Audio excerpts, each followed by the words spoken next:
بنی تھی۔ اسے لگ رہا تھا کہ باری کو شاید فیضان کا یہ فیصلہ پسند نہیں آیا، لیکن وہ خاموشی اختیار کیے ہوئے تھا۔ رات کو اچانک افق کی آمد کئی سوال کھڑے کر رہی تھی، لیکن الماس ایک نرم دل خاتون تھی اور دوسرے شہر سے آئی لڑکی کے مسائل کو سمجھنے اسے کھلے دل وہاں رہنے کی آفر کی تھی۔ جب تک کسی اچھے ہاسٹل کا بندوبست نہیں ہو جاتا وہ بھی اسے وہاں رکھنے پہ بازد تھی۔ بظاہر سب اچھا تھا، لیکن باری کا رویہ افق کو کھٹک رہا تھا، جو اس سے اجنبیت قائم کیے ہوئے تھا۔ عنایہ بھی اس سے ملنے آئی تھی، انہیں بھی افق اچھی لگی تھی، جبکہ باری اور اس کی دوستی خبر بھی انیزے کی معاونت سے ان کے علم میں تھی۔ افق کے لیے کسی دوسرے کے گھر میں رہنا ایک نیا تجربہ تھا، وہیں اس نے سہولت سے گھر والوں سے سب کچھ چھپا لیا تھا۔ وہ بیٹھے بیٹھے اپنے اور باری کے گھر کے ماحول کا موازنہ کرنے لگی تھی، جہاں کے رہنے والوں کے پاس افق جتنی عیش و آرام کی زندگی نہیں تھی، لیکن جتنا تھا وہ اس پہ قناعت کیے مطمئن زندگی گزار رہے تھے۔ اس نے یونیورسٹی سے بھی کنارہ کیا ہوا تھا، جبکہ باری اور انیسے باقاعدگی سے یونیورسٹی جا رہے تھے۔ اگرچہ یوں کسی پہ برڈن بننا اسے پسند تو نہیں تھا، لیکن اس کی رہائش کا کوئی بندوبست نہیں ہو پا رہا تھا۔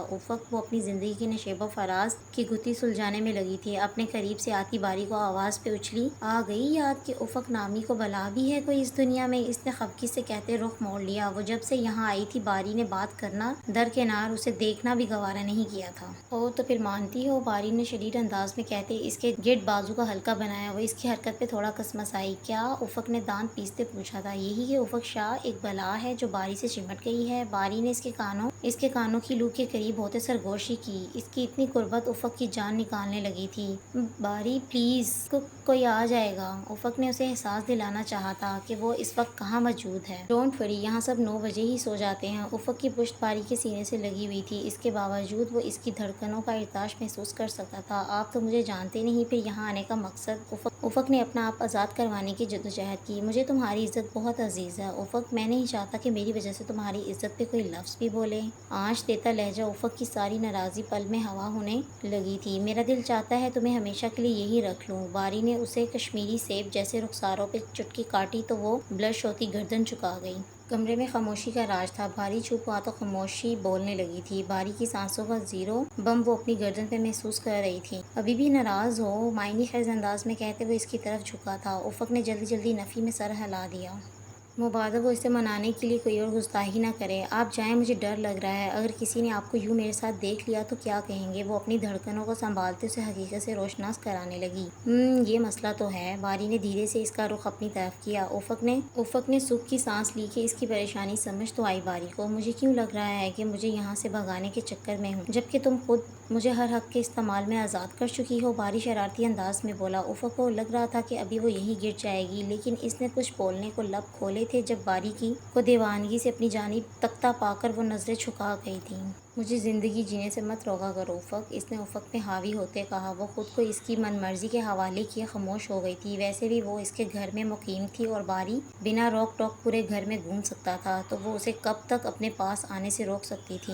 وہیں باری خود کو نہ چاہتے ہوئے بھی اس کے وجود کا عادی بنا رہا تھا۔ اس نے افق سے فرار کی راہیں خود مسترد کر دی تھی۔ وہ دونوں اس بات سے انجان کہ آنے والا وقت ان کے لیے کتنی مشکلات لانے والا ہے، ہر حد سے تجاوز کیے صرف ایک دوسرے کے ہو کے رہ گئے تھے۔ انیتا کی شادی تھی، جہاں افق اور ایلیا سمیت پوری کلاس انوائٹڈ تھی۔ ہندو رسم و رواج کی پیروی کرتے انیتا اور دھرمیش رشتہ ازدواج میں منسلک ہو چکے تھے۔ افق فیضان کے مشورے پہ اس کے فلیٹ میں شفٹ ہو گئی تھی۔ اس کی بڑی وجہ یہ تھی کہ باری کا اصرار تھا کہ وہ وہاں پہ رہے۔ بہت خوبصورت لگ رہے ہیں نا؟ باری نے اس کے قریب آتے کمپلیمنٹ دیا۔ ہاں واقعی ایک دم دونوں کا پرفیکٹ کپل ہے، افق نے سادگی سے تعریف کی تھی۔ ہمارا نا؟ باری کی شرارت نما سرگوشی ابھری تو وہ اسے دیکھنے لگی۔ وہ تو سمجھ رہی تھی کہ باری انیتا اور دھرمیش کی بات کر رہا تھا۔ پاگل ہیں آپ؟ اس نے بغل میں ٹھہرے باری کو کونی ماری۔ تمہارے عشق میں گوڈے گوڈے قربان میری جان۔ باری کی مستی افق کو حیران کر رہی تھی۔ بس کر دیں، کبھی کبھی مجھے لگتا ہے ہمیں ہماری ہی نظر لگ جائے گی، افق نے شرمیلے انداز میں کہا تو باری نے گہری نظروں سے اسے دیکھا۔ دل بے ایمان ہو رہا ہے پھر کہو گی باری بے شرم ہے؟ باری نے اس کے کمر کے گرد بازو بڑھایا۔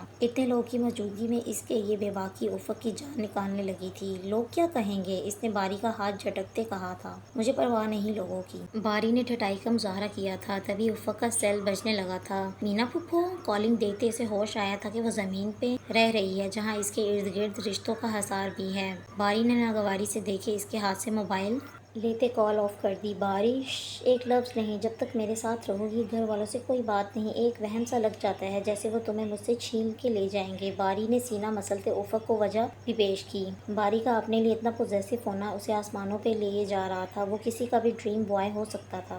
افق، باری اور انیزی کی بھی شادی ہو رہی ہے۔ ایلیا نے پوری تقریب میں اسے باری کے گرد دیکھا تھا، تبھی اسے کچھ جتلانا چاہا۔ جانتی ہوں میں، افق نے انتہائی ڈٹائی سے کہا۔ اسے لگ رہا تھا کہ اسے باری کے خلاف کرنے آئی ہے، جبکہ وہ خود باری کے گھر ایک ہفتہ رہ کر آئی تھی جہاں ایسی کوئی بات سننے اور دیکھنے کو نہیں ملی تھی، اور نہ ہی اس نے باری کے گھر میں انیزے کا زیادہ ذکر سنا تھا، جس سے وہ یہی اندازہ لگا پائی تھی کہ باری ٹھیک کہتا تھا کہ اس کے گھر والوں کے پریشر میں یہ منگنی کی تھی۔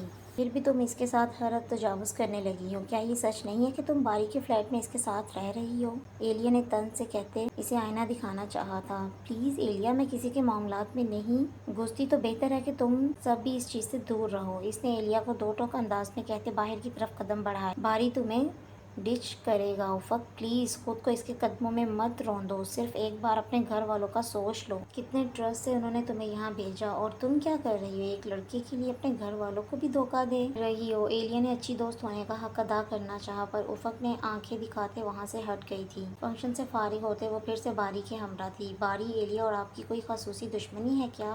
گاڑی میں بیٹھتے ساتھ ہی اس نے باری سے پوچھا۔ وہ چونکتے ہوئے سیدھا ہو بیٹھا۔ نہیں تو کیوں، کچھ ہوا ہے کیا؟ باری کے دل نے اس کی چوری پر سرزنش کی۔ ہاں، کچھ خاص نہیں، ہر وقت آپ سے دور رہنے کو کہتی ہے۔ افق نے سادگی سے مسئلہ بیان کیا۔ تو رہ لو نا، ہمدردی تو ہے تمہاری۔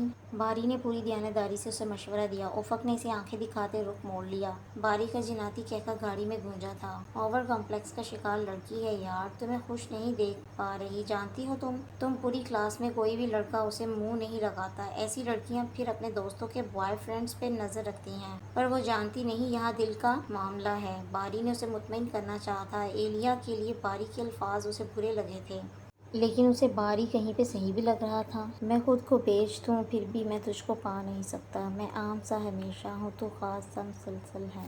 وقت وصال کی بھی ایک آرزو ادھوری ہے، ایک آس سی ہمیشہ ہے، ایک خواب سا مسلسل ہے۔ خطا کاروں کی قسمت میں جنت نہیں ہوا کرتی۔ میں خطا کار ازل سے ہوں، تو پارسا مسلسل ہے۔ مجھے اپنی مشکل بتاؤ بیٹا، ہو سکتا ہے کوئی حل خاص ہو میرے پاس۔ ہاتھ میں لکڑی کا کوئلہ لیے وہ زمین پہ آڑی ترچھی لائنیں کھینچ رہا تھا جب مشرت سائیں اس کے سامنے آ بیٹھی۔ وہ چند لکیروں سے بڑھ کے کچھ نہ تھی، مگر دیکھنے والے کمال کی نگاہ رکھتے ہیں۔ تبھی انہوں نے ان لکیروں کی صورت بنے جال کو بغور دیکھا۔ یہ میرا گھر تھا، لیکن میں نے توڑ دیا۔ نہیں، اس پاک بی بی نے توڑ دیا، شاید میں نے ہی توڑا ہوگا۔ اس نے نظریں اٹھاتے مرشد سائیں کے پرشفیق چہرے کو دیکھا تھا۔ میں نیکسٹ ایپیسوڈ جلدی اپلوڈ کروں گی، تب تک کے لیے اللہ حافظ، اپنا خیال رکھیے گا۔